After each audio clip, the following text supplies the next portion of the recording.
নমস্কার, বিবর্তন and friends মোটিভেশনের নতুন আর একটা ভিডিওতে আপনাদের সকলকে স্বাগত। কি বিচিত্র এক দেশে আমরা বাস করি, তাই না? এমন এক বিচিত্রময় দেশ যেখানে সায়েন্টিস্ট অনশন করছে, মারা যাচ্ছে, কোনো খবরই নেই।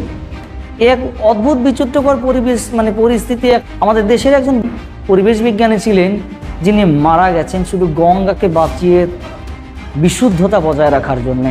আর আমি নিশ্চিত অধিকাংশের বেশি মানুষ এটা আপনারা কেউ জানেন না, কারণ এটা না মিডিয়াতে দেখানো হয়েছে না ডিজিটাল মিডিয়াতে কোনো দিনের আলোচনা হয়েছে। জিডি আগরওয়ালের নাম শুনেছেন কখনো? নাম শোনেননি। উত্তরপ্রদেশে জন্ম হয়েছিল আমাদের বিখ্যাত পরিবেশ বিজ্ঞানী জিডি আগরওয়াল, যিনি গঙ্গাকে বাঁচানোর জন্য অনশন করতে করতে 111 দিন অনশন করার পর মারা গেছেন, শুধুমাত্র গঙ্গাকে বাঁচানোর জন্যে। গঙ্গাকে নিয়ে সে কতটা কনসার্ন ছিল একবার তার ব্যক্তিত্ব এবং তার কর্মজীবন জেনে নেওয়ার চেষ্টা করা যাক।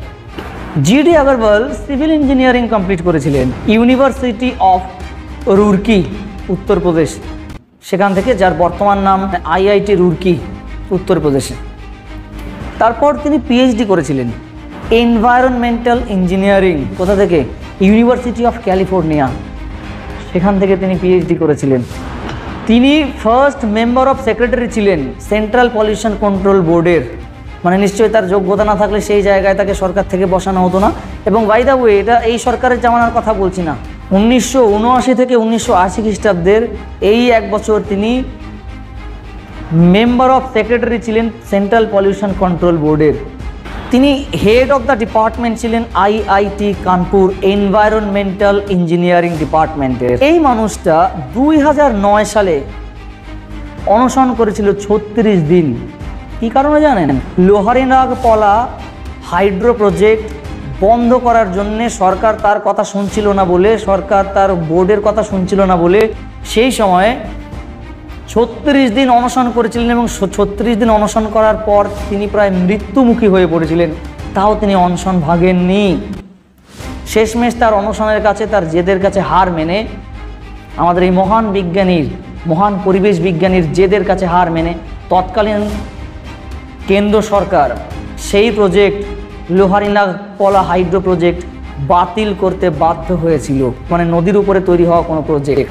2018 সালে এই জিডি আগরওয়াল একটা চিঠি লিখেছিলেন, গঙ্গার উপরে তৈরি হওয়া সমস্ত রকমের হাইড্রো প্রজেক্ট এবং পরিবেশের ক্ষতিকারক প্রজেক্ট, গঙ্গার ক্ষতিকারক সমস্ত প্রজেক্ট বন্ধ করার জন্য তাকে খোলাখুলি একটা চিঠি লিখেছিলেন এই পরিবেশ বিজ্ঞানী। এবং তিনি পরবর্তীকালে দাবি করেছিলেন সমস্ত হাইড্রো প্রজেক্ট বন্ধ করে দেওয়ার জন্যে।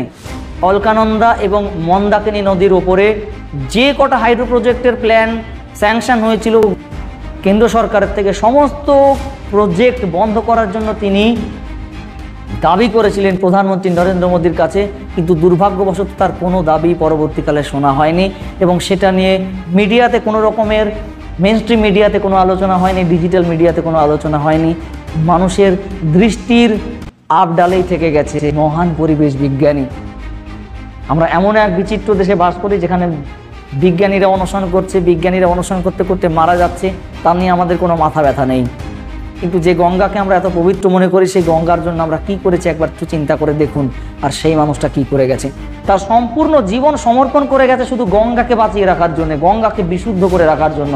শুধুমাত্র এই জিডি আগরওয়াল আমাদের মহান পরিবেশ বিজ্ঞানীর জন্যে সেই প্রজেক্টগুলো তৎকালীন কেন্দ্র সরকার বাধ্য হয়েছিল সেই প্রজেক্টগুলো ক্যান্সেল করে দিতে।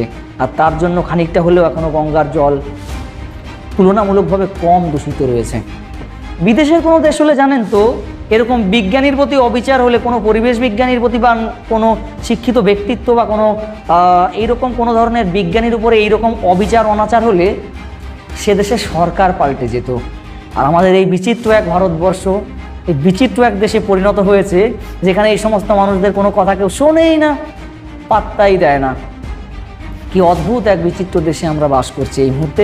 আর এই দেশের সামাজিক এবং অর্থনৈতিক এবং শিক্ষাগত প্রেক্ষাপট যেভাবে পরিবর্তন হচ্ছে দিনের পর দিন এবং অতি দ্রুততার সাথে, সেটা সত্যিই ভয়ঙ্কর একটা চিহ্ন।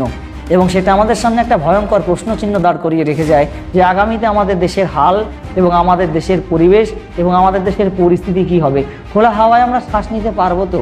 পরবর্তী জেনারেশন সুস্থভাবে এই সমাজে শ্বাস নিয়ে বেঁচে থাকতে পারবে তো? একাধিকবার তিনি অনশন করেছেন, বহুবার অনশন করেছেন, বহুবার তিনি মৃত্যুমুখী হয়ে গেছিলেন অনশন করতে করতে। শেষকালে 2018 সালে অক্টোবর মাসে যখন সেন্ট্রাল গভর্নমেন্ট তার কথা শুনছিল না, 9 অক্টোবর তিনি সমস্ত রকমের খাবার, সমস্ত রকমের লিকুইড খাবার, সমস্ত রকমের স্যালাইন, সমস্ত রকমের পানীয় তিনি গ্রহণ করা বন্ধ করে দিয়েছিলেন অনশনে। তার দাবি ছিল যতক্ষণ না তার কথা মেনে নেওয়া হবে তিনি অনশন ভাঙবেন না, আমরণ অনশন করবেন। শেষ পর্যন্ত 111 দিন অনশন করার পর এই মহান বিজ্ঞানী ঋষিকেশের এইমসে মারা যান। কি প্যাথেটিক ভাবে একজন বিজ্ঞানী মারা গেছে ভাবুন। দেশের জলবায়ুকে, দেশের পরিবেশকে বাঁচানোর জন্য নিজের জীবন সমর্পণ করে গেছে। আপনারা শুনেছেন কখনো সেই নাম জিটি আগারওয়াল? গুগল করে দেখবেন জিটি আগারওয়ালের সম্পর্কে। আর বর্তমানে সেরকম একটা অবস্থা তৈরি হয়েছে সোনাম ওয়াংচুকের সঙ্গে লাদাখে। সে নিয়েও কোনো হেলদোল নেই আমাদের, আমরা মজে আছি, বিন্দাস আছি।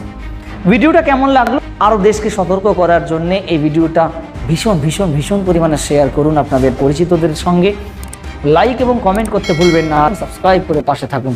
চলুন দেখা হচ্ছে আর একটা ভিডিওতে এইরকমই গুরুত্বপূর্ণ একটা টপিক নিয়ে। ততক্ষণ সকলে ভালো থাকুন, সুস্থ থাকুন। জয় হিন্দ, বন্দে মাতরম। ধন্যবাদ।